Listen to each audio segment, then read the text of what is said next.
Chers auditeurs, chers téléspectateurs, bonsoir et bienvenue à votre émission Le Débat. Nous ne sommes plus à Paris, nous sommes à Bruxelles, avec le président de la Commission des Affaires étrangères au Sénat, ancien ministre des Affaires étrangères.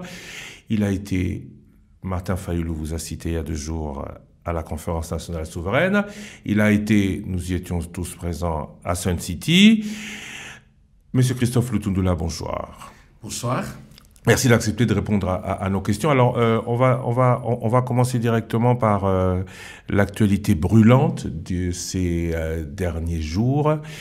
Accord Rwanda-RDC, accord RDC-États-Unis. Est-ce que le Parlement est officiellement informé?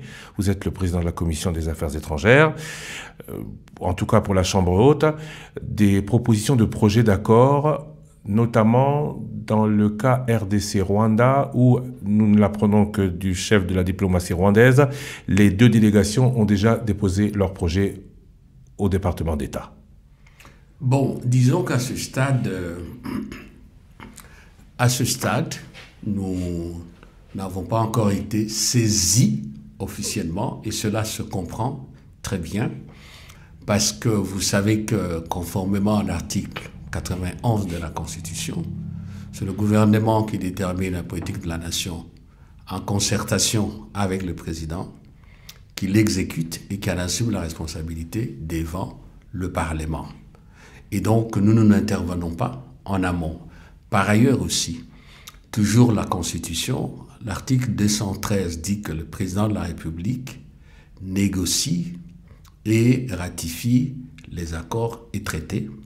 Le gouvernement les signe et en informe le Parlement.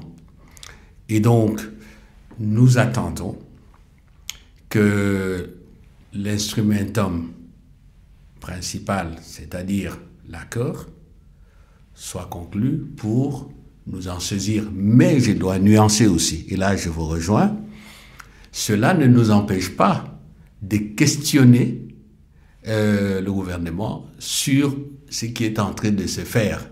Cela n'empêche pas non plus le gouvernement, parce que la Constitution dit que chaque fois que le gouvernement veut, disons en français facile, se faire entendre ou communiquer avec le Parlement, Assemblée ou Sénat, il en a le droit, nous ne pouvons pas refuser. Il faut dire qu'à ce stade, il n'y a pas eu d'initiatives qui ont été prises.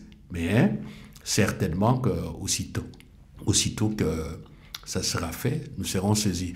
Peut-être dois-je aussi énumérer un fait, c'est important, dans le cadre de la prorogation de l'état de siège, il y a pratiquement 1 mois, nous avons constitué au Sénat une commission mixte, relations extérieures, ces relations extérieures, défense, sécurité, frontières, donc 2 commissions, pour entendre un certain nombre de membres du gouvernement dont les activités ont un rapport avec l'état de siège. Nous avons déjà entendu le vice-premier ministre, ministre de la Défense, madame la ministre Affaires sociales, solidarité, vice-premier ministre, ministre de l'Intérieur. Je crois que hier, mes collègues ont entendu madame la ministre, je crois, chargée de droits humains. Il est resté là, madame la ministre d'État, mais ça n'a pas été possible. Aux affaires étrangères. Compte tenu de son programme. Il y a quelques semaines, le président devait recevoir monsieur Boulos, Massad Boulos. Oui, spécial. Et puis après, madame la ministre devait se retrouver de ce côté-là. Donc on n'a pas eu non plus, il y a eu une opportunité, mais qui n'a pas pu se réaliser compte tenu de l'agenda trop chargé de madame la ministre d'État. Donc vous n'avez pas encore été informé officiellement, mais vous vous tenez informé de ce qui se passe. Ah, c'est évident, nous sommes de politique, nous sommes concernés, et puis bon...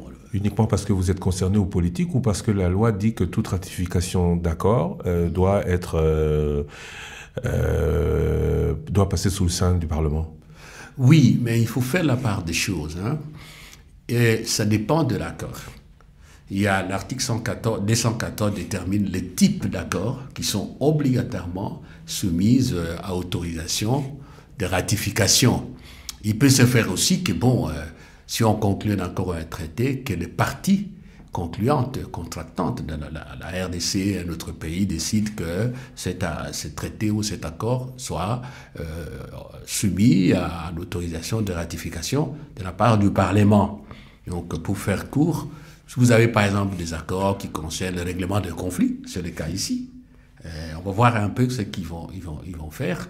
Un accord qui a un impact sur les finances publiques, et on peut continuer la série, ça c'est obligatoirement. Il faut une autorisation de ratification. J'allais vous poser la question justement, quel type d'accord cela peut-il être? Le Rwanda nie toujours, même si toutes les preuves sont contre lui. Le Congo n'a pas déclaré la guerre au Rwanda. De quel accord, vers quel accord serions-nous en train d'aller? Non, mais c'est un accord de paix. Paix pour deux pays qui ne sont pas en guerre. Oui, mais il y a une série de faits qui prouvent qu'il y a un conflit, à tout le moins, à impact direct sur la paix et la sécurité. Je n'aime pas être trop polémique là-dessus, mais il y a quand même des instruments internationaux importants. Il y a la résolution 2773. Il y a aussi des décisions de recommandations du Conseil paix et sécurité de l'Union africaine. Il y a également tous ces processus dans lesquels, en particulier, le processus de Luanda, qui concerne, je souligne ça, la RDC et le Rwanda, tout cela, pour être court, certifie qu'il y a effectivement un conflit entre la RDC et le Rwanda et qu'il faut le régler par la voie diplomatique.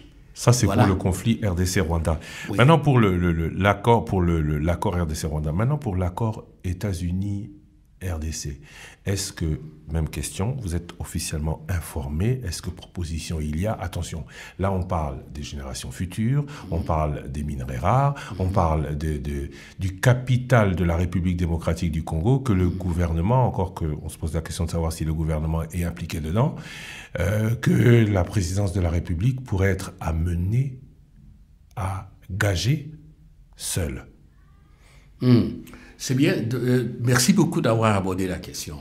Non, moi je crois qu'il y a eu la déclaration de principe. On ne va pas entrer dans la définition de déclaration de principe. Disons que globalement, c'est une déclaration d'intention qui identifie les matières à problème pour lesquels il faut trouver un accord en bonne et due forme. Ça, c'est la déclaration de principe, c'est RDC-Rwanda. Là, je vous parle de RDC-États-Unis. J'en viens, parce qu'on a parlé de ça aussi, on a cité les États-Unis. Mais ce qui est important, c'est le fait qu'on soit arrivé là. 2, et c'est important, j'ai beaucoup aimé le recadrage que Madame la ministre d'État de notre pays a fait dans le speech qui a suivi la signature de l'accord. C'est très important, je vais le souligner. Et elle a dit ceci. Premièrement, dans le séquençage de la mise en œuvre de la déclaration de principe, la priorité pour nous, c'est la sécurité. Et puis, le retour de la confiance. Vous ne pouvez pas conclure dans n'importe quel domaine sans confiance.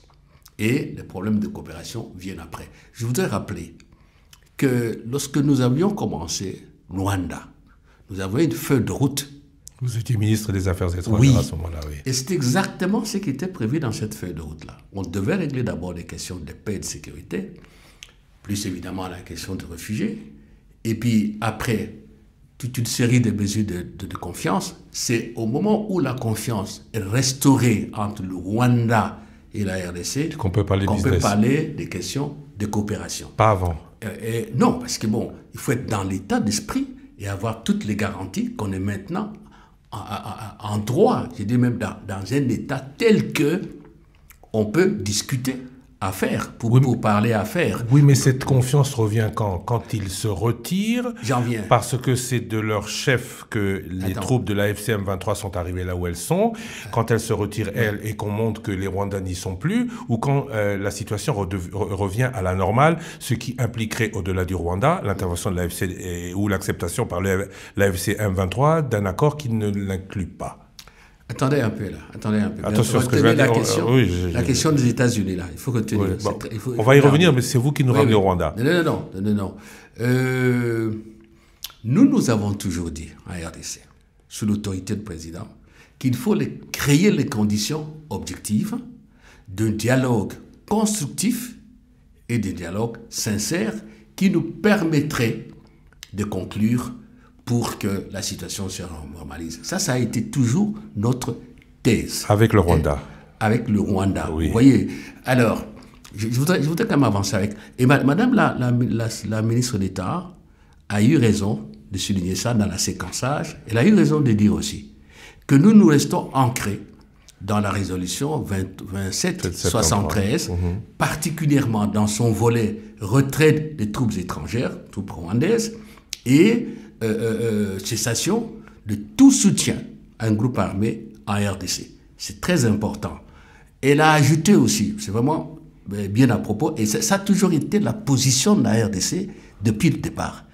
Parlant par exemple des richesses, de l'exploitation des richesses de notre pays, Madame a recadré, c'est très important parce qu'il y a un débat à l'intérieur du pays, et avec raison, en disant que oui, nous sommes vraiment, comme nous disons toujours, l'État-solution en matière de minerais rares, transition énergétique, approvisionnement en ressources minières stratégiques et critiques, mais que l'exploitation, en quelque sorte, de ces ressources-là doit se faire dans la transparence pour le développement de la RDC et la stabilité dans la région. C'est très important.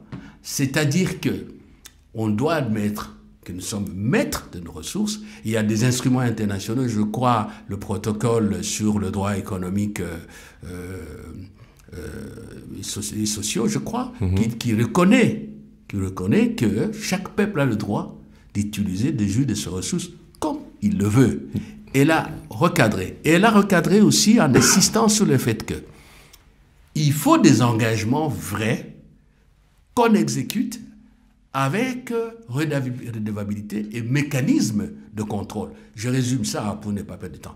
Donc, moi je crois qu'il faut, par rapport à votre question, il faut avoir ce cadrage-là qui implique la souveraineté et tout. Alors, États-Unis. Là, attendez.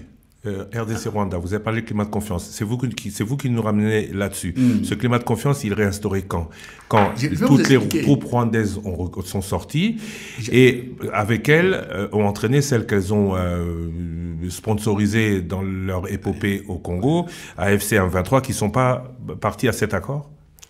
Nous sommes en train de parler de cela. Il faut bien retenir ça. Vous ne pouvez pas, et nous avons toujours refusé, le président Tshisekedi a toujours été formel, et c'est la logique.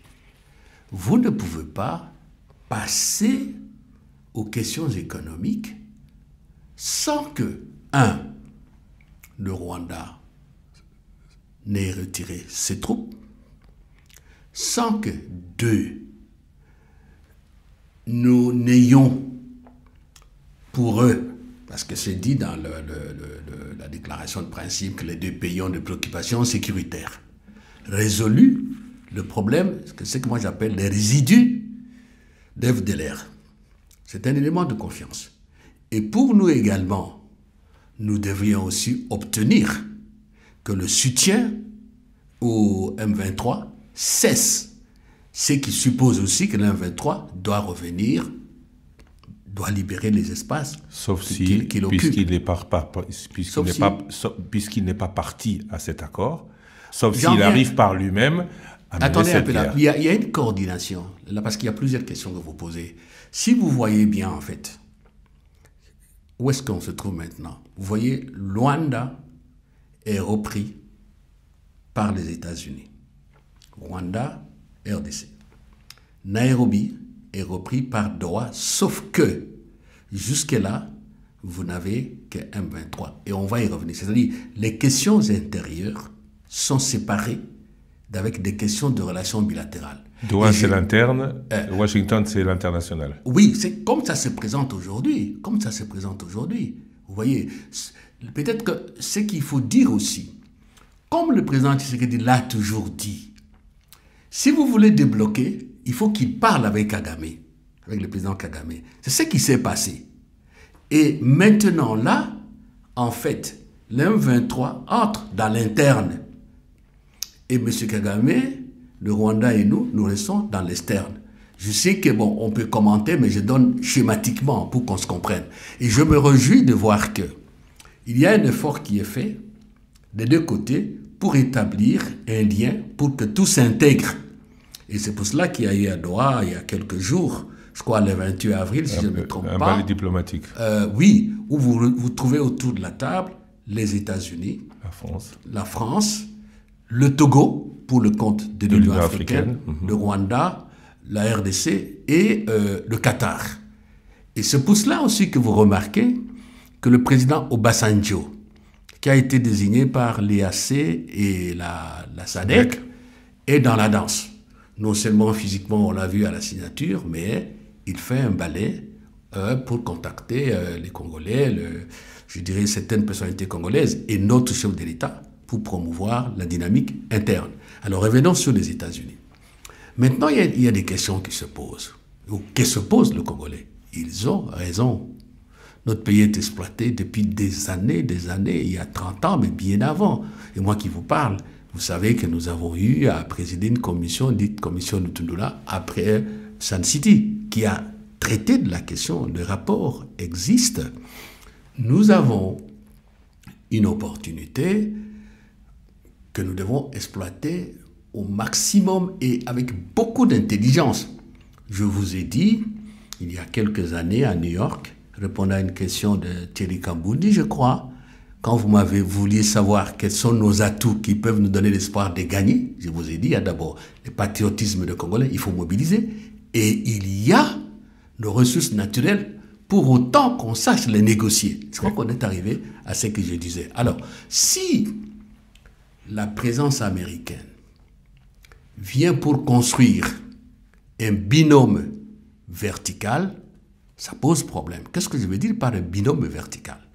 Vous avez au sommet, dans ces conditions, les États-Unis. À la base, vous avez les deux bases, la RDC et le Rwanda, et les États-Unis indiquent la direction à suivre.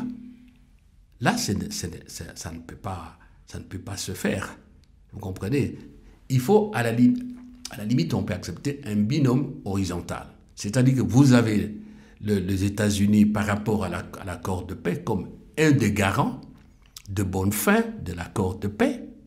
Et en bilatéral, et ça me réjouit parce que j'ai suivi, peut-être vous aussi certainement, qu'il y aura en fait 3 accords. Un accord de paix, un accord bilatéral RDC États-Unis et un accord bilatéral États-Unis, RDC, le Rwanda. Bon, on va voir comment ça va aller. Nous devons travailler. Mais il faut éviter la triangulation verticale qui, concrètement, risque de nous amener à cette situation. Oui, vous avez des ressources naturelles, vous avez des minerais stratégiques et critiques. Vous les produisez? Non. Le Rwanda les transforme, oui, et les États-Unis achètent. On ne peut pas accepter ça. D'où le... Ça, c'est très clair. D'où la question, le gouvernement dit que nous sommes à un moment où la RDC est solution, où on ne peut pas laisser la RDC dans la situation dans laquelle elle est au regard des richesses qu'elle a. Oui. Aujourd'hui, tout le monde s'implique pour que rupture d'alimentation, il n'y ait pas. Oui. Et aujourd'hui, cette alimentation, elle est principalement réalisée par le Rwanda. Donc aujourd'hui, la crainte, c'est de voir un Rwanda sanctionné et donc que rupture d'alimentation il y ait. Non. Moi, vraiment, on aborde la question de fond parce que les Congolais s'expriment beaucoup sur ça. Et moi, je suis d'accord. Hein, il faut qu'on en discute. Il ne faut pas qu'on se laisse baiser là-bas. Non. Moi, je pense que la vision qui doit être la nôtre est celle-ci. Nous traitons avec les Américains des affaires comme nous les traitons avec les Chinois, comme nous pouvons les traiter avec des pays africains, les Européens, et ainsi de suite. Et d'ailleurs, ce n'est pas la première fois. Les Américains sont avec nous dans le corridor sur Lobito. Où la RDC n'a encore rien fait. Bon, on est depuis plus de 10 ans. On est partie prenante, mais parce que on n'a pas été dans les conditions où ça devait se faire. Maintenant, il y a un financement qui est sur la table, Amérique, je crois que l'Europe est intéressée aussi, mais ne perdons pas le fil des idées. Oui, revenons à RDC. Et donc, RDC, oui, et donc si on sait les négocier, vous avez dit. Nous disons, nous devons dire ceci. Les questions économiques, d'ailleurs c'est un peu dit dans la déclaration de principe. On renvoie ça dans le cadre de la coopération, de l'intégration régionale. On y reviendra. Mais question de principe, là, vous nous ramenez sur RDC Rwanda. Moi, je vous parle de RDC États-Unis. J'en viens pas. Non. Quand vous lisez la déclaration de principe, on cite aussi les États-Unis dans le domaine économique. Donc, il n'y a pas que la RDC et le Rwanda. On cite les États-Unis. Donc, il faut clarifier. Nous disons ceci. Il y a deux pays, la RDC et les États-Unis. Et j'étais en train de vous dire que nous traitons avec les Américains comme nous traitons avec tout autre pays. En position de faiblesse, notamment. Non, c'est pas ça le problème. Oui, mais si, c'est ça le problème, puisque Martin Fayulu le dit sur Top Congo, Martin Fayulu le dit, négocier aujourd'hui avec le gouvernement, lui parle de légitimité. Ça, c'est son problème, mais au-delà de la légitimité, il y a la position de faiblesse qui est demander du business contre la protection des États-Unis. Ça nous met un peu dans la position France-Afrique de l'époque où la France donnait de la sécurité contre des minerais. Est-ce qu'aujourd'hui... La France-Afrique, c'était de la mafia. Je suis désolé de le dire. Oui, mais bon, à l'époque, ça n'est pas... Aujourd'hui, c'est ce qu'il y a. On pourra dire dans 50 ans que la RDC et USA, signé aujourd'hui, c'était de la mafia, parce que est-ce que la RDC peut négocier ce pareil contrat dans la position dans laquelle elle est, où elle a peur, où le régime a peur et a besoin de sécurité? Ça, c'est ce que disent notamment les opposants. J'ai compris votre question. Nous devons savoir ce que nous voulons. OK? On ne doit pas être figé alors que nous avons une crise majeure qui bloque le pays. On doit savoir ce qu'on veut. Nous sommes en position de faiblesse. On n'en discute pas, ne faisons pas la langue de bois. Vous voyez? Mais dans cette position de faiblesse, nous avons des atouts dont je vous ai parlé et les Américains ont aussi besoin de nous. Maintenant, ça dépend de la manière dont nous discutons. Prenons par exemple ce dont on a parlé là. Le Rwanda a des équipements, raffinerie de l'or et tout. Nous disons, venez le traiter avec le Rwanda, investissez, on fait la raffinerie de l'or chez nous. Il faut ça, attendez, c'est important ce qu'on dit là, parce que ce sujet-là a été abordé notamment avec le porte-parole du gouvernement. La raffinerie du Rwanda a été sanctionnée par ceux qui peuvent lever la sanction s'ils en ont besoin. Ouais. 1. 2. Faire une raffinerie, ça peut durer 5 à 10 ans.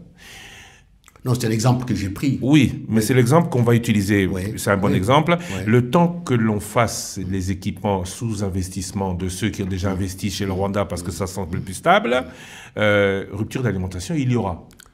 Mais non, mais attendez là. Avant que le Rwanda ne fasse la raffinerie, même s'il y a 10 ans, comment ça se faisait?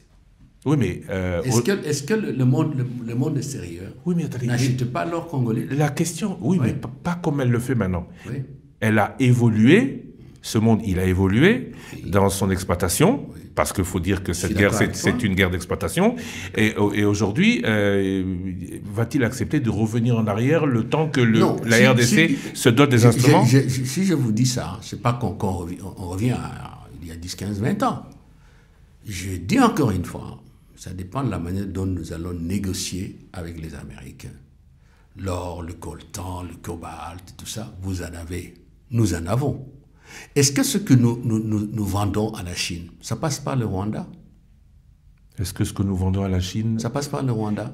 Est-ce que ce que nous vendons à la Chine est vendu dans les mêmes qualité ou avec la même valeur que ce que le Rwanda vend aux États-Unis ou ce que nous pourrions retirer? Ensuite, il y a un élément important. Le pays solution, ce n'est pas uniquement le grenier du monde, c'est aussi le pays qui en retire quelque chose. Attends un peu là. Le Rwanda vend le produit tiré d'où? Du Congo. Alors, nous avons un pouvoir de négociation. Oui, mais... Nous avons un pouvoir de négociation qui n'est pas de moindre. Oui, mais le pouvoir de négociation, et c'est là que c'est le temps. C'est le temps de la négociation qui importe le plus. Il y a 2 ans, on aurait dit oui. Avant Bunagana, on aurait dit oui. Mais aujourd'hui, nous avons le droit de négociation parce que c'est sur notre territoire. Mais ce territoire que nous disons être nôtre, sur lesquels sont les minerais, aujourd'hui est contrôlé par d'autres. Est-ce que ce temps où on doit d'abord récupérer chez nous avant de pouvoir bien discuter, est-ce que le temps joue pour nous? C'est ça la question.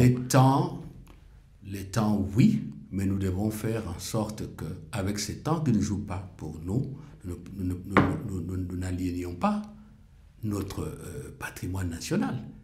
Je pars de l'idée que tout le monde a besoin de nous. Nous ne sommes pas si faibles que ça. Si aujourd'hui, nous arrivons à obtenir, et nous pouvons le faire, qu'il n'y ait plus de l'exploitation illégale de nos ressources, cela est faisable. Même par nous-mêmes d'abord, même par nous-mêmes. La bonne gestion, la discipline, l'ordre dans les mines. Vous savez que, comme disait un peu Feu Papa Bobolico lorsque nous étions au Conseil de la République, il dit le Congo, c'est un marché libre-service, sauf qu'il n'y a pas de surveillants, des vigiles, et il n'y a pas de caissiers ou de caissières. Vous entrez, vous prenez, puis vous partez, vous ne payez absolument rien. C'est-à-dire qu'il faut nous organiser. Ça dure depuis plus de 40 ans. Oui, mais bon. Oui, mais ça dure depuis plus de 40 ans. Alors on fait quoi? On dit que ça dure depuis plus de 40 ans. Il faut qu'on en prenne conscience. Est-ce qu'on en a pris conscience ou est-ce qu'aujourd'hui on est dos au mur parce que nous sommes devant une situation... Dos au mur ou non, il est temps que nous puissions changer. Il est temps que nous puissions prendre conscience de ce que nous avons un pouvoir de négociation, nous avons une richesse, on ne va plus les brader. Et je n'aime pas le défaitisme quand ça dit oui, nous sommes en position de faiblesse, oui, il y a ceci, mais quelle est la solution? Quand on aura dit tout cela, nous sommes faibles, le Rwanda fait ceci, nous n'avons pas ceci, alors on fait quoi? Il reste à savoir ce qu'on fait. Et moi je dis que ce point-là, il est important et que je dis qu'on ne fait pas le trinôme vertical. Nous avons discuté au coude à coude avec les Américains, conclure un partenariat avec les Américains dans des conditions, en tout cas, favorables aussi à nous. Et c'est pour ça que, parce que vous n'avez pas voulu que je parle de la déclaration. La déclaration de principe renvoie, c'est important, renvoie la coopération économique. Après. Non, c'est pas ce que je veux dire. Renvoie ça au cadre régional. J'ai le document ici. Oui, ça veut dire quoi? Si aujourd'hui, prenons un exemple simple, la CPGL, c'est un cadre régional, mais qui est en train de mourir. Moi, j'ai visité, à côté du président de la République, une institution agricole créée dans le cadre de la CPGL au Burundi. Vous avez la Socigaz. Je crois que dans le domaine de l'électricité aussi, il y a une initiative commune, une institution. La banque de la CPGL. BDGL. BDGL, voilà, BDGL. Si les Américains sont prêts à aider la région à relancer la BDGL, à bien faire fonctionner la Socigaz et ainsi de suite, pourquoi pas? Parce que nous n'allons pas, nous, penser un jour, comme ça, que le Congo va se situer, je ne sais pas, au sud-est des États-Unis, le Rwanda va aller en Amérique latine. Non. Vous voyez. Et vous avez aussi la CIRGL. Est-ce que vous savez, de toute façon, vous le savez, vous êtes de professionnels, il y a une panoplie de centaines d'instruments de coopération dans tout le domaine, mines, gaz, économie en général, sécurité, qui ont été élaborés, signés, ratifiés par les États membres de la CIRGL. Jusqu'à présent, nous avons un compatriote qui était là-bas. Vous connaissez le professeur Tombalo? Oui, très bien. Il était secrétaire exécutif de la CIRGL. Il peut nous donner beaucoup d'informations. Donc, je veux dire que pour qu'on gagne du temps... Donc, c'est possible... Donc, c'était possible au sein... Vous renforcez ce qu'on dit, hein, c'était possible au sein des organisations sous-régionales. Oui. Pourquoi vouloir renforcer le dispositif qui existe déjà alors qu'il ne suffit que de le financer? Oui, mais... vous dites, il ne suffit que de le mais financer. Alors, nous pouvons avoir, au niveau des chefs d'État, disons la CPGL, c'est plus simple. Qui ne s'entendent pas. Hélas. Et c'est ça l'Afrique. C'est ça l'Afrique. Mais bon, qu'à cela ne tienne, c'est du domaine du possible. Moi, quand j'étais encore aux affaires étrangères, j'avais chargé la cellule diplomatique de faire une étude sur la CPGL, la CIRGL, au regard de notre appartenance à la CEAC, voir un peu qu'est-ce qu'on fait de tous ces instruments-là. Mais moi, ce que je veux dire par rapport à votre question qui est intéressante, Si aujourd'hui les chefs d'État, par un sursaut d'orgueil personnel et même par un sursaut de panafricanisme, par un sursaut de cohérence par rapport à tout ce que les chefs d'État d'Afrique nous disent, conviennent qu'on relance les institutions, la CPGL, ils peuvent aussi convenir de mécanismes de financement au niveau peut-être de banques internationales et pourquoi pas au niveau de certains États. Vous voyez? Donc, moi je dis que la question de la coopération économique, elle doit être traitée de cette manière-là. Je reviens, un triangle vertical. Nous avons la RDC avec les États-Unis, comme on fait avec tout le monde. Avec le Rwanda, nous nous disons, maintenant là, les conditions de confiance ne sont pas encore restaurées. Et dès que ça sera possible, je vous ai dit que déjà à Luanda, ça se trouve dans la feuille de route. Cela était déjà mentionné. Oui, voilà. Merci beaucoup. Donc, les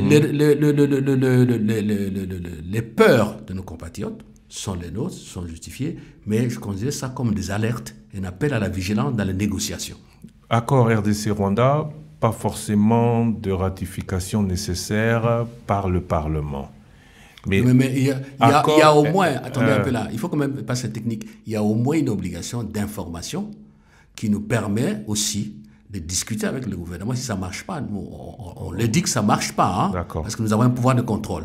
Même s'il n'y a pas de ratification, mais le gouvernement a l'obligation de nous informer, article 214, alinéa 2 de la Constitution. 213. Accord RDC-USA, obligation de ratification, puisque l'on engage les minerais, les ressources de la République démocratique du Congo sur des générations. Oui, ce serait une bonne chose. Obligation ou non?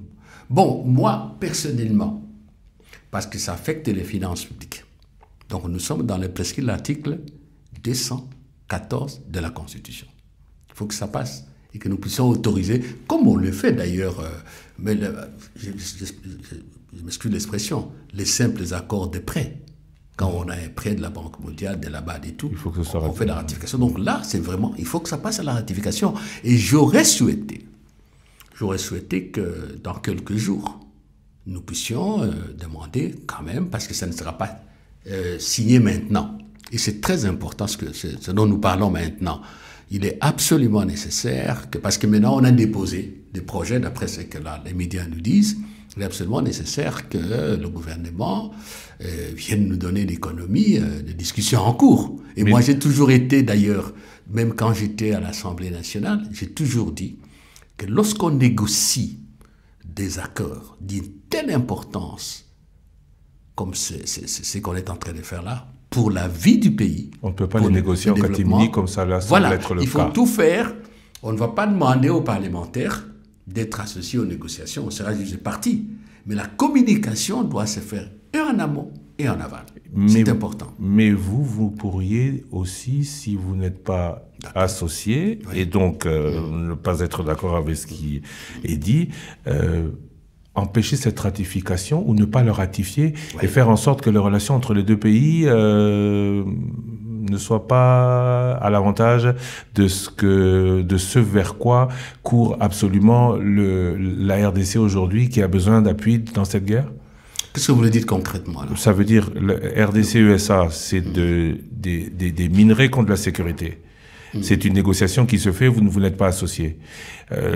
Vous dites que vous devez ratifier à un moment ou à un autre, mais puisque vous n'avez pas été associé, vous pourriez ne pas ratifier. Et non, donc, moi je ne raisonne pas comme ça. Oui, mais attention, mais je vois le résultat final. Le résultat final, c'est si vous n'êtes pas, puisque vous n'avez pas été associé, si vous n'êtes pas d'accord, vous ne ratifiez pas cette protection contre minerais.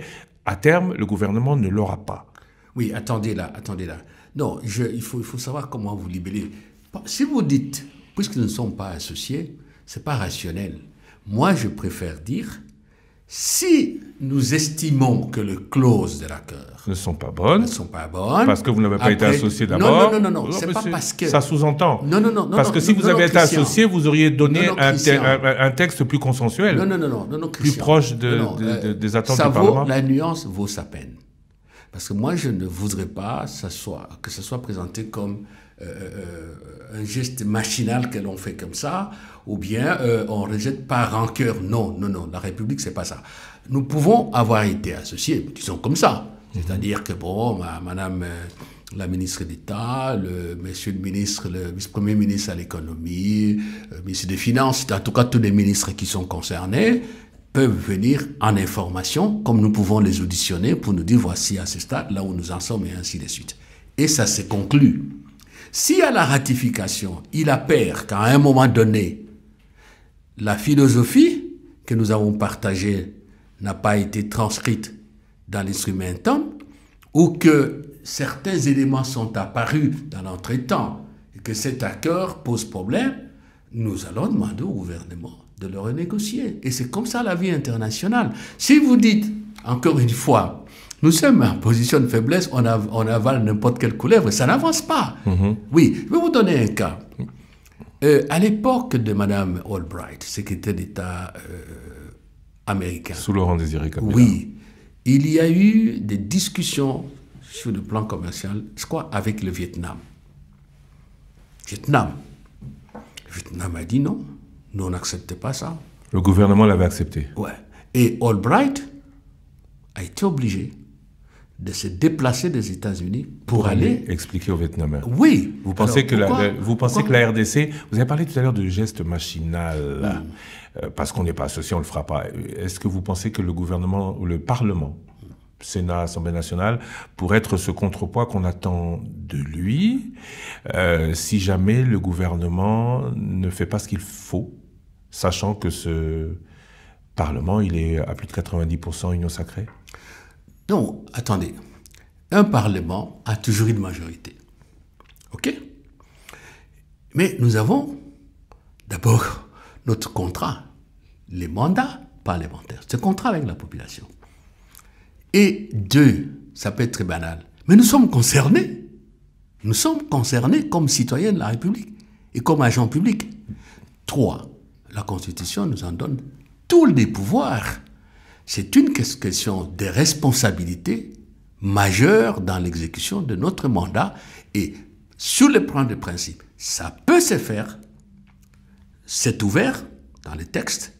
Sur le plan des faits, ça se réfère à la conscience d'un chacun. C'est la République. Et là, vous me donnez l'occasion de m'adresser à mes collègues, qu'ils soient sénateurs ou députés. Vous me donnez l'occasion aussi de m'adresser à ceux qui dirigent le pays, c'est-à-dire le gouvernement qui gère ceux qui dirigent nous aussi comme majorité de dirigeants. Donc c'est une responsabilité qu'il faut assumer comme il faut. Mais je ne pars pas d'une hypothèse, si vous voulez, négative, ou je n'aimais pas une opinion négativiste. Non, non. Sinon, nous n'aurons pas de travail. Il faut travailler et surtout, n'allons pas, mes chers compatriotes, avec la faiblesse de croire que nous, fini terminé, nous avalons toutes les couleuvres. Ça ne marche pas. Soyons comme Vital Kamerhe qui, face à l'entrée des troupes rwandaises, il y a une vingtaine d'années, a démissionné. Vous étiez son vice-président. Page d'histoire, avait-il pris la bonne décision ? Bon, je ne souhaite pas remuer le couteau dans la plaie. C'est pas dans ma nature, dans mon genre. Permettez. C'est à peu près la Permettez. même. Je crois que le départ de mon ancien président et le nôtre aussi a bien sûr un contour qu'on peut appeler nationaliste. Ça n'a défendu les intérêts du pays, mais il y a d'autres dessus de cartes que je ne vais pas aborder. Alors, changeons de sujet. J'aurais posé la question. Vous avez dit Doha et Washington, c'est Nairobi et Luanda. Oui. On a beaucoup parlé de ces deux processus. On pourrait vous poser la question, allez, rapidement, pour une rapide question. Est-ce que la multiplication des processus est bien pour le retour de la paix ? Je le dis avec votre confrère, que vous aimez certainement, Bois Bouvier, et puis un autre journaliste, j'oublie son nom, dit comment, quelque chose comme ça. Mauvaise chose. La fusion qui a été décidée par l'EAC... était une bonne chose. Non. Parce que, je l'ai répété, Luanda, c'est bilatéral. Rappelez-vous, au mois de mai 2022, quand nous étions à Malabo. C'est moi qui conduisais la délégation sous l'instruction du président. Dans ce moment-là que nous avons crevé l'abcès sous l'instruction du président pour dire c'est le Rwanda. Et d'un mot, à la fin, on a décidé. D'ailleurs, le chef d'État ne voulait pas y aller. Hein, c'est le vieux, le président de la Guinée équatoriale.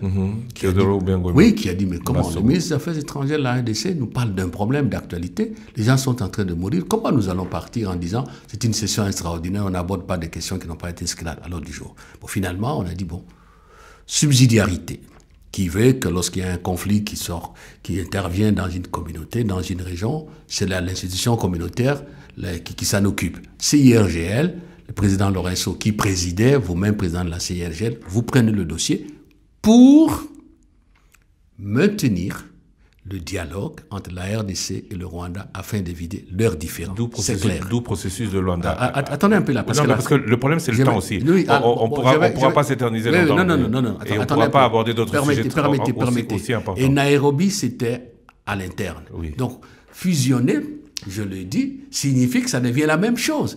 Signifie que le président Kagame a raison d'avoir ses troupes au Congo. Signifie que tant qu'on ne règle pas le problème interne, l'armée rwandaise reste là-bas avec toutes les conséquences. Et donc c'était une mauvaise chose. Mais donc vous êtes satisfait du fait que Doha ait repris Nairobi et que Washington ait repris Luanda? Oui, et aussi, je suis satisfait de l'effort qui est fait pour intégrer toutes ces initiatives dans une dynamique unique de paix, que ce soit sur la garantie américaine, française, Union africaine et tout. Tout le monde est là et il faut encourager cela. Il va rester le volet interne parce que bon, Doha jusqu'à présent, il n'y a que l'M23 qui est là. Nairobi, nous étions pratiquement... Avec tous les groupes armés. Nous étions un des trois. Nous étions au quatrième rendez-vous de Nairobi qui s'est arrêté. Il faut y penser. Et puis il y a aussi l'opposition interne qui s'exprime. Il y a l'initiative des évêques et tout cela. On va y aller, on arrive. D'ailleurs, je venais directement avec ce sujet. Avant de parler des évêques, je voudrais qu'on parle un peu de des consultations politiques quand même. Oui. Parce qu'on n'en a pas beaucoup parlé ces derniers jours avec tous mes interlocuteurs. Je vous en prie. Vous êtes entre vous consultés? Oui. Ou cette consultation, c'était contre la dynamique CC5O? Bon, je pense pas. Je crois que quand le président a annoncé, il avait amplement justifié son initiative. Oui, mais à quoi ça a servi? Attendez. Le président a reçu les rapports de consultation qui ont été menées par le conseil spécial. Kolongele. Il a déjà reçu le rapport? Mais oui, c'est sûr. Il y avait un timing. Il a le rapport. Depuis attendez un peu là. Certainement que c'est lui-même qui connaît la quintessence, les bien fondés de sa démarche, qui va trancher. Mais il est resté un problème, à mon avis. Personne de l'opposition n'est venu. Mais tout le monde Moi, je considère que... Tout le monde avait annoncé qu'il ne viendrait pas. Attendez. D'où ma question, pourquoi l'avoir fait? J'en viens. Non. Nous sommes dans une majorité avec la haute autorité politique, le président Tshisekedi. À tout moment, il peut nous consulter. Ça, vous reconnaissez. À tout moment, il peut nous consulter. Donc, ce n'est pas ça le problème. Ce qu'il y a, je vous donne mon point de vue, c'est que je ne comprends pas pourquoi, chez nous, on considère que, d'un côté, un régime démocratique avec une opposition qui a un statut légal, on considère que lorsqu'un opposant rencontre le président de la République, il lui apporte son appui, il a trahi. Non. J'en viens. Je suis d'accord avec vous, mais là, on est en train de... Non, attendez vous un peu. Vous fuyez la question. Non, je ne fuis pas la question. La conclusion, c'est quand même qu'il n'y a pas eu d'opposant et qu'il y a d'autres initiatives que les consultations politiques internes qui pourraient rassembler plus. Permettez-moi, parce que j'ai une idée qui me paraît très importante. Moi, je pense qu'il est de la plus haute importance, je dirais même une obligation légale, parce que j'ai parlé du statut de l'opposition.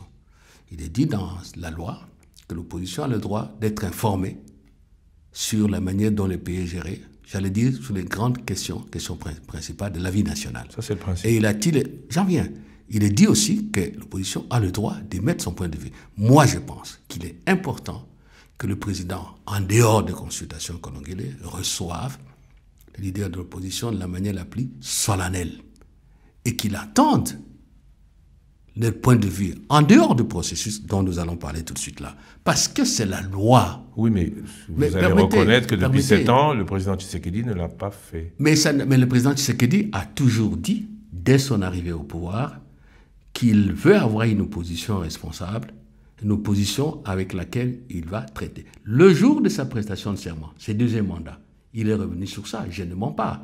Donc, moi, je crois qu'on ne peut pas fermer cette porte-là par un radicalisme. Mais aujourd'hui, cette porte n'est pas ouverte. Non, non. Le président n'a jamais refusé. Oui, mais aujourd'hui, le constat, monsieur Ndoula, au-delà des discours, aujourd'hui, le résultat, c'est qu'ils ne sont pas venus. Mais c'est pour ça que je vous dis... Aujourd'hui, on voulait mettre autour de la table tous les Congolais. On va parler de ça, Non, il ne faut pas négliger ça. Nous ne pouvons pas être dans un pays chrétien, avoir des textes de loi, déclarer notre adhésion à des principes et se comporter comme si de rien n'était. Ça peut rater aujourd'hui.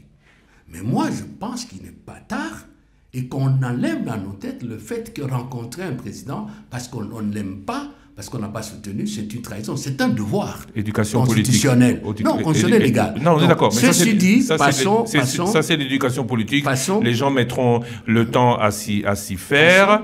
Le président, à notre point de vue, comme chef de l'État, il est utile qu'il ait la tonalité des autres et qu'il voit comment assurer son leadership. Allez-y. Que pensez-vous des pères religieux? De quoi? Des pères religieux. Certains disent que leur initiative, CC5O, ce n'est qu'une initiative privée dont l'avantage ne reviendrait qu'à eux. Est-ce aussi votre avis? Oui ou non? On ne peut pas trop s'étendre. Non, pas oui ou non. Pas oui ou non. Non. Moi, je pense que le président lui-même a dit que c'était... Le terme qu'il a utilisé, il faut le dire que bon, c'était intéressant, c'était opportune. C'est moi qui utilise ces termes. Hein. Mm-hmm. Et je pense qu'il soit évêque, simple prêtre, religieux, pasteur, ce sont des Congolais. Nous tous, nous avons le droit d'émettre nos opinions sur la manière dont notre pays est géré et nous avons l'obligation de contribuer à la bonne gestion de notre pays, constitutionnel. Mmh. Et donc, de ce point de vue-là, on ne peut pas s'opposer ça de manière épidermique. Ils ont vos chapitres. Ils ont vos chapitres. 2. Moi, je pense que, parce que le temps nous est compté, je conseille aux initiateurs de redimensionner leurs ambitions et de recadrer leur initiative. Qu'est-ce que je dis? Eux, ils disent même plus que vous. Ouais. Didier Moumengi sur Top Congo déclare: nous voulons que le président s'approprie, finance, encadre. Oui, mais ce n'est pas par des claquements de doigts. C'est pour cela que permettez que je termine mes idées. C'est pour cela qu'il faut... Moi, j'ai travaillé avec Monseigneur Monsengo pendant longtemps. Je peux prétendre, toute proportion gardée, que j'étais quand même un de ses proches collaborateurs. Vous étiez. J'ai travaillé avec le président Tshisekedi dans ce qu'on a appelé l'opposition après Genval, le rassemblement de l'opposition. Nous avons travaillé avec le cardinal Ambongo, je crois que ce moment-là, il n'était pas cardinal, avec Monseigneur Outembi et les évêques. Donc j'ai quand même une petite expérience de milieu. Moi, je dis qu'il faut redimensionner. Parce que c'est vrai que les hommes d'église, c'est les hommes qui ont la foi en Dieu. Et je dirais même les hommes de bonne foi. Mais au niveau de politique, particulièrement au niveau des chefs d'État, je n'aime pas particulariser pour les Africains, ça risque d'être offensant, ils ne sont pas nécessairement de bonne foi. Et ils n'ont pas nécessairement de bonne foi. Quand un chef d'État vous reçoit, vous ne savez pas ce qu'il pense. Peut-être il obéit à une exigence protocolaire. Vous comprenez? Moi, j'aurais souhaité que la SENCO, qui en a l'expérience, l'Église protestante, se concentre sur les volets intérieurs. Et je vais donner des idées précises là-dessus. Et que, au niveau de la région des Grands Lacs. S'il vous plaît, il faut faire attention. D'autant plus, je vous l'ai dit dans notre interview ici, la CIRGL. Non. Vous savez, permettez. Oui, mais on risque ça existe, ça existe. Je vous ai dit, il y a tous les instruments qu'il faut. Oublions le volet international du pacte social. Je m'adresse à eux à travers vous. Parce que nous aurions souhaité que le pacte soit d'abord approprié au niveau de la région par leurs pairs, par leurs confrères. Ce n'est pas normal qu'ils partent rencontrer un chef d'État qui, lui, n'a jamais rencontré les religieux de chez lui, les évêques et tout. Ce n'est pas normal qu'ils aient fait le tour. Et nous n'avons pas encore entendu la voix d'une église, d'une conférence épiscopale, pour nous dire comment elle entend contribuer dans son pays. Il y a des problèmes. Vous ne voulez pas qu'on s'y mette? Non. Donc moi, je crois que j'ai bien compris. Il faut redimensionner, recadrer. Est-ce que un dialogue, puisque c'est plus ou moins vers vers quoi il nous amène, est-ce qu'un dialogue modèle CNS souverain, comme semble le vouloir les pères religieux, fait peur à l'Union sacrée? Non, ça ne fait pas peur, mais il y a des problèmes. Nous devons savoir ce que nous voulons. Quel est ce pays où pratiquement chaque 5 ans, les élites, entre guillemets, société civile, classe politique, se retrouvent dans de tels forats? 1992. Ou bien alors, nous reconnaissons que nous ne sommes pas capables 1992. de prendre en charge le destin de notre pays.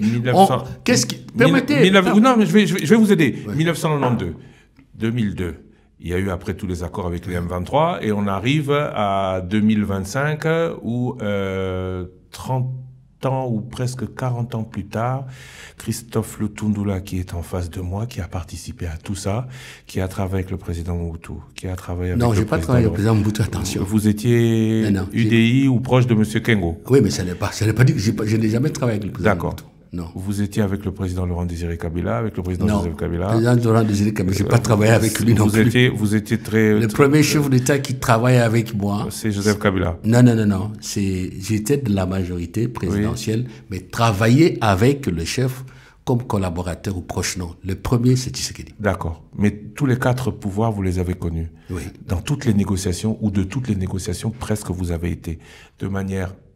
Après 90. À partir de 90. Importante à la CNS. Oui. Dites-nous, puisqu'on parle de négociation, est-ce qu'on est capable de négocier? Est-ce qu'on est capable de tenir sa parole? Martin Fayulu le disait, beaucoup de Congolais ne savent pas tenir parole. Est-ce que tout cela sert alors que nous-mêmes, Congolais, sommes incapables? Mais c'est de cela dont je veux parler. Vous m'avez pris la parole à la gorge. Il y a un problème. Et nous qui sommes des universitaires, je ne dis pas que les universitaires, c'est le top, c'est la qualité, mais en fait, nous avons vocation quand même d'être ceux qui conduisent, qui ont la lumière. Et le commun de mortels, je prends les deux extrêmes. Qu'est-ce qui se passe? Les mêmes choses. On se rencontre aujourd'hui, ça sera exactement les mêmes choses. On dit analyse et tout, mais nous avons sorti une constitution. On dit les causes profondes, mais on les connaît. Moi, je souhaite que le dialogue que nous devons avoir, le président ne refuse pas, doit nous permettre d'aller tout droit au but. Tout droit au but. Vous n'avez pas voulu qu'on s'étende sur l'initiative des évêques. Moi, j'étais bref. S'ils veulent que ça aboutisse, il faut redimensionner, il faut recadrer, il faut rassurer tout le monde. Il ne doit pas se positionner... Rassurer tout le monde? Vous faites comment pour rassurer tout le monde? Mais on peut en parler. On peut en parler. La communication de ceux qui font la mission, elle est très mauvaise. Vous êtes de la communication. Elle est très mauvaise. On pouvait faire mieux. Moi, j'ai travaillé avec quelqu'un. Mais vous aurez voulu qu'il réponde. Mais vous aurez voulu. J'ai travaillé avec quelqu'un. Il faudrait qu'il réponde. La communication, c'est répondre aux questions. Vous aurez voulu qu'il réponde à quelles questions? Non. Écoutez. Est-ce que il est normal que nous puissions parler des problèmes, des prises en charge, des financements par des chefs d'État étrangers, dire le gouvernement ne s'occupe pas de nous, tout ça, même si cela est vrai? Est-ce qu'on peut parler ça en public? Est-ce qu'il n'y a pas une éthique là-dessus? Je prends vraiment un petit cas comme ça. Est-ce qu'il est normal que les membres de la délégation parlent un peu trop. Nous parlons entre nous. Je sais que ça va passer à la télé, à la radio. Il y a des choses qu'on fait. Moi, je travaille, je suis désolé. Je l'ai adoré beaucoup, Monseigneur Monsengo. C'était pas comme ça. C'est dommage que quand Monseigneur est mort, moi j'étais ici pour les soins médicaux. C'était pas comme ça. Il se positionne dans la communication, je dis pas en opposant, parce que je dis de le prendre, mais comme des gens qui ont déjà des positions. C'est pas comme ça. Moi, j'ai travaillé avec Monsengo, qui était un homme radical et tout. Bon, qu'à cela ne tienne. Moi, je veux qu'il se recadre et même qu'il se concentre sur la réconciliation interne. Et sur cela, il y a des problèmes pressés à aborder. On ne va pas faire la conférence nationale. Il ne faut pas faire Sun City, déclaration de politique générale, culpabilisation, déculpabilisation, des réquisitoires, des plaidoiries. Non, le Congolais n'a pas besoin de ça. Nous avons des problèmes précis et il faut les aborder. Lesquels? Prenons par exemple, bon, il y en a qui se plaignent du fait que notre démocratie est de plus en plus malade. Bon, on doit identifier. Est-ce le problème des libertés? Est-ce le problème des prisonniers politiques? Est-ce le problème du comportement des partis politiques? Il y a des intelligents qui peuvent dire, voici le problème. Et chacun donne son point de vue, on se met d'accord. Bon, il y en a qui parlent aussi du problème de gouvernance. De quelle gouvernance parle-t-on? Ça, on les aborde. Et moi, je dis aussi, ne nous faisons pas d'illusions, il faut parler de la question des Tutsis congolais. Je n'invente rien. Moi, j'ai vécu ce dossier intensément à la conférence nationale et au Conseil de la République Parlement de transition. Je me rappelle ce jour-là, quand on faisait des invalidations, je ne vais pas citer le nom, j'ai dit à un de mes collègues, parce que moi j'étais vice-président du Conseil de la République Parlement de transition, je disais à un de mes collègues, j'ai dit, ce dossier va nous poursuivre pendant longtemps. Je n'ai pas dit 30 ans, mais nous sommes en 30 ans. Nous avons cru résoudre ce problème à Sun City. Disait l'article sur la nationalité. Ça revient de manière récurrente. On nous a dit brassard, tout ça. Et aujourd'hui, ce problème revient. Il peut y avoir des problèmes fonciers. Il y en a partout. Même chez moi au Sankuro, il y en a partout. Le président Tshisekedi, il est le seul président qui a eu le courage de dire qu'il y a des Tutsis congolais, il y a des Hutus congolais, et ainsi de suite. Quel est le problème qui fait que des compatriotes doivent être chassés de leur domicile, doivent mourir, et des pays étrangers, comme le Rwanda, trouvent le prétexte d'intervenir. Il y a d'autres pays aussi. Ça, il ne faut pas prendre les gants. C'est un dossier que nous devons traiter entre nous. Il y a eu au Palais du Peuple, à l'époque du président Kabila, des consultations, en tout cas des travaux. Moi j'étais député. Et ça revient. Pour quelle raison? Pour quelle raison? Qu'on dise de quoi s'agit-il? Et moi, je dis à votre micro que tous ceux qui disent qu'ils sont congolais doivent savoir que leurs problèmes ne seront résolus qu'au Congo par les institutions congolaises. Nous ne pouvons pas accepter qu'un chef d'État, qu'un autre pays vienne enfoncer le clou des tensions intercommunautaires. Parce que ce qui est en train d'être fait par le président Kagame, c'est justement cela. Et ça va aller de génération en génération. Je ne le souhaite pas. Je ne le souhaite pas. Après tout, la plupart des pays d'Afrique sont peuplés de gens issus de mouvements migratoires depuis des siècles. Donc, ce problème-là, il faut qu'on en parle. Qu'on nous dise, parce qu'on nous dit que l'accord de 2009 n'a pas été bien appliqué. On va en parler. Voilà. Quel autre problème? Le problème de développement, par exemple, parce que je suis sénateur, des provinces. C'est comme ça. Vous savez ce que je veux dire? C'est totalement inégal. Ça ne correspond pas à la Constitution. Ça ne correspond pas à la philosophie qui a présidé à la création de la Caisse nationale de péréquation. La question de l'armée. Comment allons-nous nous doter d'une armée? Depuis 1960, c'est un problème récurrent. Donc, on peut cibler des questions précises. Comme celle-là, on se retrouve, les participants, chaque groupe dit, voici mes propositions, et ça peut faire une histoire peut-être d'une semaine seulement. Une semaine? Mais oui, pourquoi pas? Parce que j'ai lu la déclaration de l'opposition. Si il n'y a même pas le président Kabila, j'ai lu ça, j'ai dit, mais finalement, ici, là, on se cogne les têtes pour quelle raison? On dit pratiquement la même chose. Souveraineté, intégrité territoriale, exploitation de ressources pour nous-mêmes les Congolais. Qu'est-ce que j'ai vu là? On dit presque la même chose. Mais le problème, c'est que est-ce que vous êtes revenu sur tous les dialogues et toutes les rencontres qu'il y a eu entre Congolais? Vous avez parlé vous avez essayé de nous identifier les problèmes, gouvernance, accord précédent, armée, Tutsi et autres. Oui. Est-ce que notre problème, nous, c'est pas la qualité de ceux qui engagent la République? Est-ce que notre problème, nous, c'est pas la qualité de ceux qui identifient nos problèmes? Est-ce que notre problème, nous, c'est pas le fait que à chaque fois qu'il y a un problème, chacun ne puisse pas être en mesure de se poser la question réellement comment le résoudre? L'identification de nos priorités pose problème. La justice, peu en parle. Vous êtes ancien magistrat. Tout à fait. Vous n'allez pas me dire le contraire. Sous Mobutu, et vous l'étiez.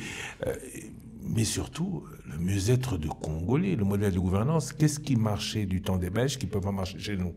Qu'est-ce qui a fait de ce pays un pays prospère qui, depuis 65 ans, ne le voit que reculer? Est-ce que le Congolais ou les dirigeants congolais, les élites congolaises se posent vraiment les vrais problèmes? Didier Moumengi nous a parlé d'intellectuels venus de partout pour réfléchir sur la question.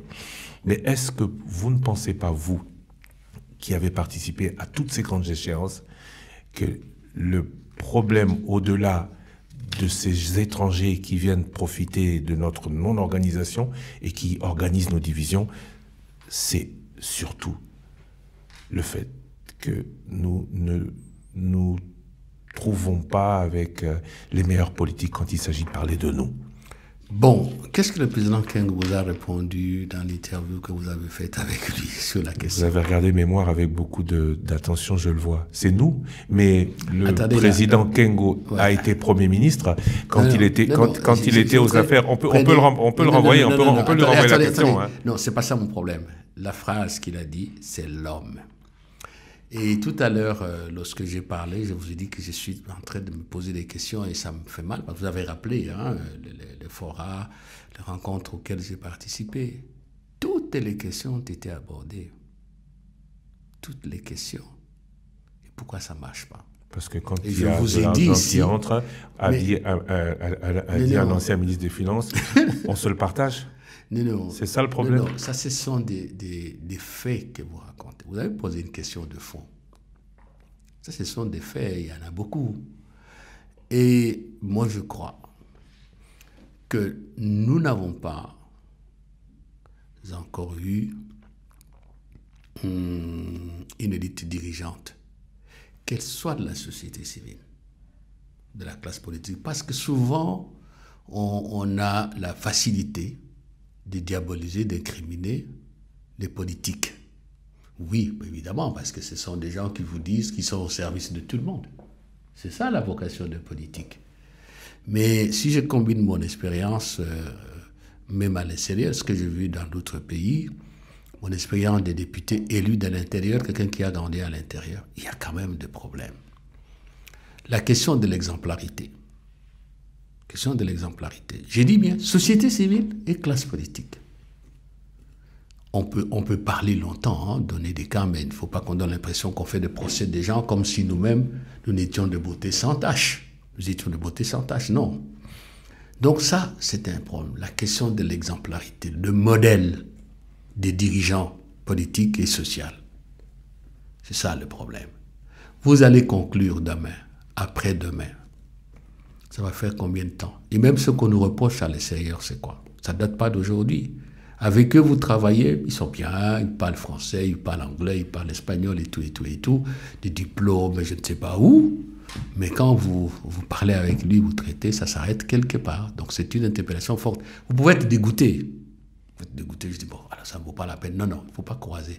Si nous, je ne suis pas quelqu'un qui croit au fétichisme de diplôme, mais quand même, nous avons une présomption. De savoir. Oui, c'est ça. Si nous désertons les champs du politique, au sens large du terme, en nous disant non, ça ne va pas, bon, je laisse ces gens-là comme ça, mais ça va continuer. Si nous n'avons pas le courage d'échanger, de servir de modèle, ça va continuer Regardez Haïti. Mais qui et quand réflexion, par qui et quand cette réflexion doit intervenir de manière réelle? Non, je ne dis même pas cette réflexion. Parce que oui, j'ai suivi votre émission avec Didier Moumengui. Bon, intellectuellement, c'était impeccable. Il y a une logique, cohérence et tout. Et CC5O, vous n'en voulez vraiment pas. Hein? Comment? L'initiative CC5O, vous n'en voulez vraiment pas. Non. Moi, j'ai bien dit. C'est dommage que, bon, peut-être qu'on n'a pas le temps de faire ça. Il faut redimensionner et recadrer et avoir une autre communication. C'est tout. Est-ce que vous pouvez imaginer que le chef de l'État peut refuser une initiative de paix prise par ses compatriotes? Non, parce que son travail. Est-ce que vous pouvez m'imaginer, moi, qui ai évolué longtemps, vous l'avez rappelé, dans ce genre d'initiative, dire que c'est mauvais? Non. Est-ce que vous pouvez comprendre que le président de la République ne le reçoit toujours pas? Mais écoutez, le président gère une guerre. 2 mois? Mais attendez un peu là. Vous savez, même quand moi j'étais encore au gouvernement, on ne pouvait pas avoir le président à tout moment. Ça dépend, il avait quoi, ça continue le mercredi pour les membres du gouvernement. Vous comprenez? Mais j'insiste. Il faut soigner la communication, recadrer, redimensionner. Ne donnez pas l'impression que dès l'extérieur, il y aura des oukases que nous devons exécuter au Congo. Non. Et je reprends toujours, parce que j'ai vécu une expérience vraiment qui m'a enrichi beaucoup. J'ai travaillé avec M. Moutsengo. Il savait à quel moment dire quoi et poser quoi. Est-ce que vous avez vu le professeur Moutsengo en polémique avec les gens du gouvernement? Voilà. Donc, votre question de fond, un effort, c'est nous qui avons eu la chance d'avoir une autre lumière. Par expérience, par la formation, il faut que ça change. Ça ne peut pas continuer comme ça. Vous avez fait l'inventaire. Est-ce qu'il existe un pays où ça s'est fait comme ça tout le temps? Non. Voilà. Merci beaucoup, M. Lutundula. On ne va pas se quitter comme ça. Vous êtes membre du Sénat, commission certes pas juridique, mais... Mais je parlais à titre individuel, je n'engage pas le Parlement. Vous êtes membre de... la commission de relations extérieures. Encore moins l'Union sacrée. Mais vous êtes du Sénat, même si vous n'engagez pas le Sénat. Oui, je suis sénateur. Quelle est la lecture que vous faites de la combinaison entre les articles 104, 107, 153 de la Constitution et la loi sur les statuts des anciens chefs d'État, quand exhibés ou cités par le ministre de la Justice pour demander les levées de l'impunité, ou de l'immunité, pardon, de l'immunité de Joseph Kabila? Moi, je vais vous répondre de la manière la plus simple. D'abord, moi, je suis contre l'impunité. L'immunité. Non, je parle de l'impunité. Il faut faire attention. Et quand on a voté la loi portant statut d'ancien chef d'État, rappelez-vous, nous n'étions pas là. C'était le G7. Je crois qu'on avait déjà fait des rassemblements. Nous sommes sortis, nous n'avons pas participé au débat, encore moins au vote. Et moi, je ne pouvais pas participer. On ne peut pas consacrer l'impunité. Regardez tous ces pays-là où nous sommes. Bon, tous les hommes politiques, même les anciens chefs d'État, savent que bon, la loi, c'est la loi. Hein. Bon, 2, peut-être parce que j'ai été magistrat. Quand on cite quelqu'un pour un dossier judiciaire, bon, juridiquement, on dit présomption d'innocence. C'est vrai. Mais je dis, psychologiquement, on doit sortir de sa tête l'idée qu'on est condamné. Cet état d'esprit, je ne l'observe pas. Chez nous, évidemment, bon, on se dit la justice, bon, elle est malade. La confiance en la justice, nous ne l'avons pas encore, c'est normal. Moi, j'ai vécu dans le milieu très brièvement, vous comprenez? Donc, dire qu'on demande la levée de l'immunité ne dit pas que le président Kabila est coupable. C'est dommage, il ne sera pas là, mais bon, s'il était là, il n'a qu'à partir, c'est justifié, vous comprenez? Et ça, c'est de 3 par rapport aux articles. Il faut dire que il n'y a pas un article de la Constitution qui dispose que pour déclencher de poursuites contre un ancien président de la République, il faut passer par le Congrès. Non. C'est pour les poursuites et la mise en accusation du président, article 119, et du Premier ministre. Il faut pas qu'il y ait de la confusion parce que j'ai lu quelque part une confusion là-dessus. Pour un ancien président de la République qui est sénateur des droits, conformément à l'article 104 de la Constitution, nous sommes saisis, je ne dis pas nous lèvons, le ministère public nous saisit pour avoir l'autorisation de poursuite. C'est ce qui se passe maintenant. Ce qui ne signifie pas, j'insiste, qu'il est condamné ou qu'on le livre en pâture. Pas du tout. Et la procédure, c'est qu'on met en place une commission qui, généralement, c'est la PAJ, tout ça, bon, qui examine le réquisitoire du ministère public. Le ministère public vient se justifier.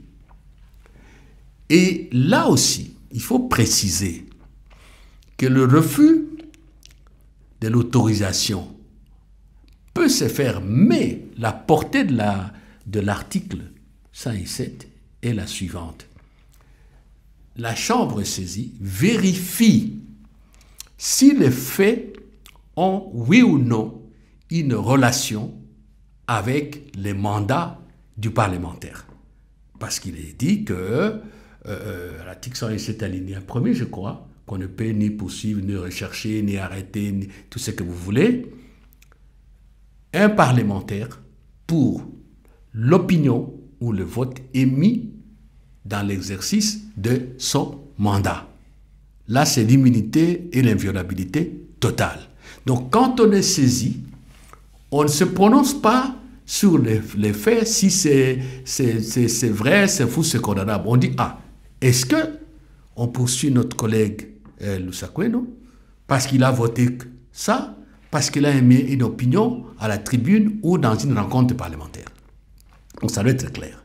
Alors, si on estime que ça n'a pas de rapport avec son mandat ou son statut de parlementaire, bon, on peut lever. Ou bien si on estime que bon, maintenant là, il y a des travaux, parce que bon, si vous voyez un peu plus tard, vers la fin de l'article, il est prévu que le Parlement, c'est-à-dire Sénat, Assemblée, peut demander la suspension de ceci, de cela, de poursuite et tout.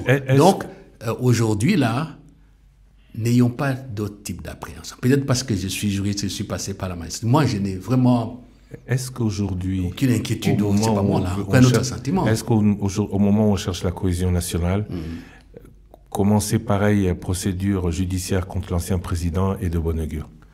Non, je ne lis pas ça avec le contexte. Parce que, Christian, nous tous, nous sommes soumis aux lois de la République. Et personne n'est censé ignorer les lois de la République.